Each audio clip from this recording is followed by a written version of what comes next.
बच्चों, आज हम कक्षा 8वीं में हिंदी विषय को लेकर पन्ना नंबर 66 पर एक अपठित गद्यांश है। इस गद्यांश का लेखन नव भारत टाइम्स के माध्यम से किया गया है, इसीलिए तो समाचार पत्र में छपे इस लेख को पढ़कर प्रश्नों के उत्तर दीजिए। देखो, यह जो अपठित गद्यांश आपको अध्ययन के लिए रखा गया है, यह गद्यांश नवभारत टाइम्स में छपा गया था और इसे हमें अध्ययन के लिए रखा गया है। अपठित गद्यांश समाचार पत्र में छपे इस लेख को पढ़कर प्रश्नों के उत्तर दीजिए। इस लेख को हम क्या करते हैं, पहले पढ़ते हैं, इसका अर्थ समझ लेते हैं, स्पष्टीकरण करते हैं और फिर प्रश्नों की ओर हम आगे बढ़ते हैं। उत्तरी ध्रुव में पिघल जाएगी सारी बर्फ। देखो, ग्लोबल वार्मिंग की वजह से ज़्यादा तपिश की, वातावरण के तापमान के बढ़ने की वजह से लोग कहते हैं उत्तरी ध्रुव में पिघल जाएगी सारी बर्फ। एक दिन ऐसा आएगा कि उत्तरी ध्रुव में जितनी भी बर्फ है वो सारी पिघल जाएगी। वजह ग्लोबल वार्मिंग, तापमान की बढ़ती हुई तपिश को लेकर। ग्लोबल वार्मिंग की तपिश अब उन इलाकों को भी चुभने लगी है जहां हर तरफ बर्फ ही बर्फ जमी रहती है। जहां चारों तरफ बर्फ ही बर्फ जमी रहती है, वहां भी ग्लोबल वार्मिंग का तपिश का निशान, तपिश का प्रभाव अब चुभने लगा है। वैज्ञानिकों को डर है कि उत्तरी ध्रुव के आर्कटिक इलाके से बर्फ गायब हो सकती है। देखो, वैज्ञानिकों को डर है कि आर्कटिक इलाके से बर्फ गायब हो सकती है। देखो, बर्फ क्या हो सकती है, गायब हो सकती है इलाकों से। ऐसा हुआ तो वहाँ बर्फ की सफ़ेद चादर की जगह सिर्फ पानी ही पानी होगा। यदि ग्लोबल वार्मिंग की वजह से, बढ़ते तापमान की वजह से आर्कटिक इलाके से बर्फ गायब हो सकती है, ऐसा हुआ तो वहाँ बर्फ की जगह, सफ़ेद चादर की जगह सिर्फ पानी ही पानी होगा। ग्लोबल वार्मिंग के चलते मौसम का मिजाज। देखो, ग्लोबल वार्मिंग के माध्यम से, वार्मिंग के चलते मौसम का मिजाज यानी उसका बढ़ा हुआ मिजाज कुछ ऐसा बदल रहा है कि सारी दुनिया हैरान है। और इस ग्लोबल वार्मिंग यानी तापमान बढ़ते हुए तपिश को देखकर, उसका बढ़ता हुआ मिजाज देखकर सब लोग, सारी दुनिया के लोग हैरान है। कुछ साल पहले दुबई में पहली बार बर्फ गिरी। देखो, कुछ साल पहले दुबई में पहली बार बर्फ गिरी थी।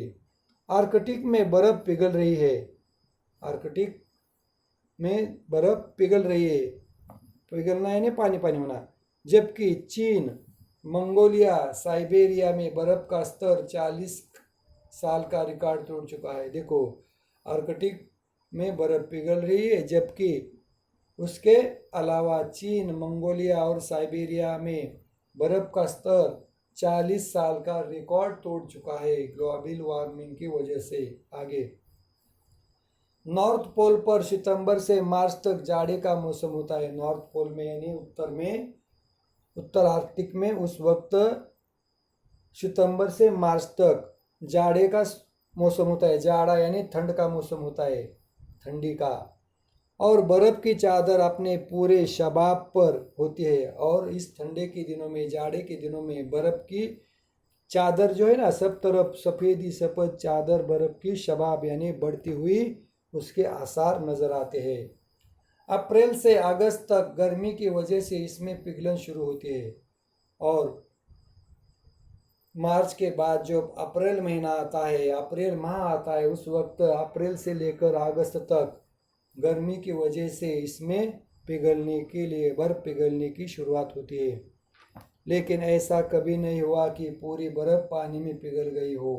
लेकिन आज तक ऐसा कभी नहीं हुआ है कि पूरी बर्फ पानी में पिघल गई हो। आगे, इसका कुछ हिस्सा जरूर पिघल जाता है और इसका हिस्सा कुछ जरूर पिघल जाता है, लेकिन पूरी बर्फ तो नहीं पिघल जाती है। मोटी परत हमेशा, पूरी बर्फ पानी में पिघल गई हो, इसका कुछ हिस्सा जरूर पिघल जाता रहा, मगर बर्फ की मोटी परत हमेशा कायम रही। लेकिन बर्फ का जो वो बड़ा सा मोटी परत होती है वो हमेशा कायम रहती है। बड़ा आकार वाला बर्फ, जहाँ ग्लोबल वार्मिंग का पहुंचना असंभव है, तापमान वहाँ का तपिश ज़्यादा नहीं है। अब बर्फ की यह चादर बहुत पतली हो चल रही है। अब यहाँ पर भी उस परत पर, मोटी सी परत पर भी ग्लोबल वार्मिंग का असर दिखाई दे रहा है। यहाँ की जो बर्फ की चादर है ना, वो पतली हो चली है। जैसे जैसे गर्मी बढ़ती है, पानी ही पानी रह जाने के पूरे आसार बनने लगते हैं। जैसे जैसे गर्मी बढ़ती है, पानी ही पानी रह जाने के आसार बनने लगते हैं। चिंता की बात यह है कि सर्दियों में यहाँ जितने बड़े क्षेत्र में बर्फ रहती है उसका इलाका लगातार घट रहा है। देखो, उसका इलाका लगातार घट रहा है, इसका बर्फ का। जाड़े का मौसम आते ही बर्फ में विस्तार हुआ और मार्च 2008 तक वहाँ से ज़्यादा बर्फ फैली जितनी मार्च 2007 में देखी गई थी। इसे एक राहत भरे संकेत के तौर पर देखा गया था, लेकिन कुछ ही महीनों में ग्लोबल वार्मिंग ने असर करना शुरू दिखा दिया। पानी ही पानी रह जाने के पूरे आसार बनने लगते हैं। चिंता की बात यह है कि सर्दियों में यहाँ जितने बड़े क्षेत्र में बर्फ रहती है उसका इलाका भी लगातार घट रहा है।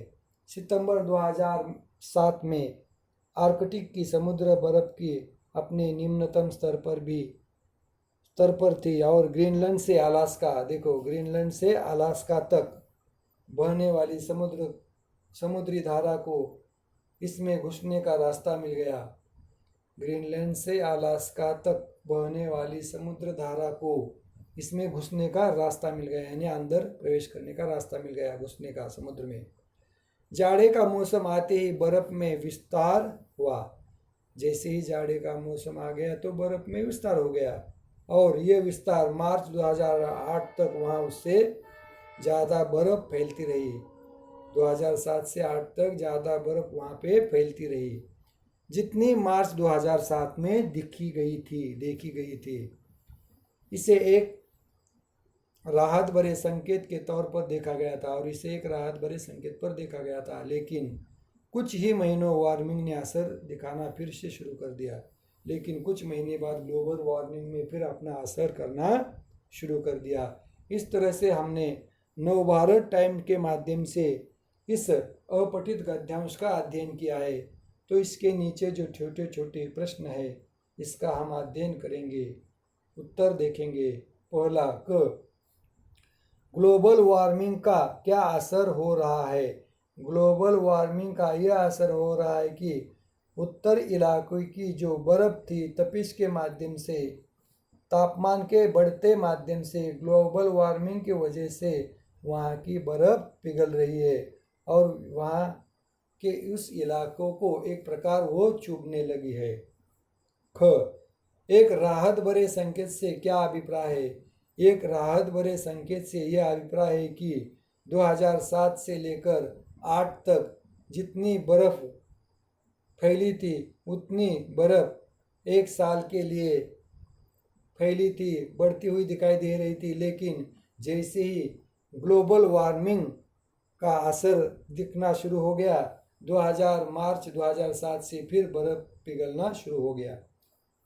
ग, नॉर्थ पोल पर बर्फ की क्या स्थिति थी। नॉर्थ पोल पर बर्फ की सितंबर से लेकर मार्च तक जाड़े का मौसम होता है, उसकी वजह से चारों ओर बर्फ की चादर अपने पूरे शबाब के साथ बढ़ती हुई दिखाई देती है। नॉर्थ पोल पर बर्फ की क्या स्थिति है। नॉर्थ पोल पर सितंबर से लेकर मार्च तक वहाँ पर जाड़े का यानी ठंड का मौसम होता है। उस वक्त बर्फ की चादर अपने पूरे शबाब पर होती है, यानी बढ़ती हुई दिखाई देती है। घ, हिंदी पर्याय लिखिए। इलाका, गायब, हैरान, वजह। इलाका यानी एरिया, जगह, एरिया, सीमा, विस्तार। गायब होना, दिखाई न देना।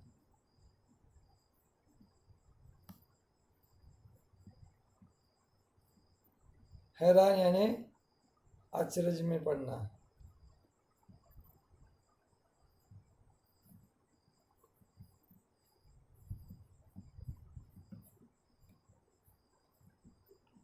वजह, कारण। हिंदी पर्याय लिखिए, जैसे इलाका यानी सीमा, एरिया। गायब होना यानी दिखाई न देना। हैरान यानी अचरज में पड़ना। और वजह यानी कारण। इस तरह से उत्तरी ध्रुव में पिघल जाएगी सारी बर्फ। इस रीडिंग फॉर प्लेजर के माध्यम से आज हमने देखा कि ग्लोबल वार्मिंग की वजह से उत्तरी अंटार्कटिक में जो बर्फ थी, जाड़े के मौसम में वो बर्फ थोड़ी सी बढ़ती है, लेकिन उससे कई ज़्यादा, कई गुना तपिश के माध्यम से, ग्लोबल वार्मिंग के माध्यम से, जैसे अप्रैल से अगस्त तक में इसमें पिघलन शुरू होती है। और पिघलन इतनी बढ़ रही है कि आगे हमें खतरा महसूस हो रहा है। लेखक लोग वहाँ के चिंतित है कि यदि उत्तरी ध्रुव में, यदि आर्कटिक के इलाके में ग्लोबल वार्मिंग की तपिश के वातावरण की वजह से यदि इसका प्रभाव आगे बढ़ेगा तो हमें आगे बर्फ की जगह सब तरफ पानी ही पानी दिखाई देगा। इसलिए हमें ग्लोबल वार्मिंग के इस खतरे को दूर करने के लिए हमें क्या करना है? पेड़ों को लगाना है। कारखानों का जो धुआं होता है, जो आकाश में फैलता है, उसे रोकना है। स्वच्छता रखनी है। पानी को बढ़े, बर्फ ना पिघले, इसके लिए हमें वातावरण को शीत रखना है। और वातावरण को शीत यानी ठंडा रखने के लिए हमें ग्लोबल वार्मिंग की तपिश को रोकना है। बढ़ते हुए तापमान को रोकना है। बढ़ते हुए तापमान को यदि हमें रोकना है तो पेड़ लगाने चाहिए, स्वच्छता करनी चाहिए। कारखानों से निकलता हुआ धुआं, कार्बन मोनोऑक्साइड, वाहनों से निकलती हुई विविध प्रकार की वायु यानी गैसेस, इसे रोकना है ताकि इसका असर हमारी पृथ्वी पर न हो, उत्तरी ध्रुव में न हो और वहाँ का बर्फ न पिघले। वहाँ का जो नैसर्गिक वातावरण है वो उसी प्रकार बना रहे।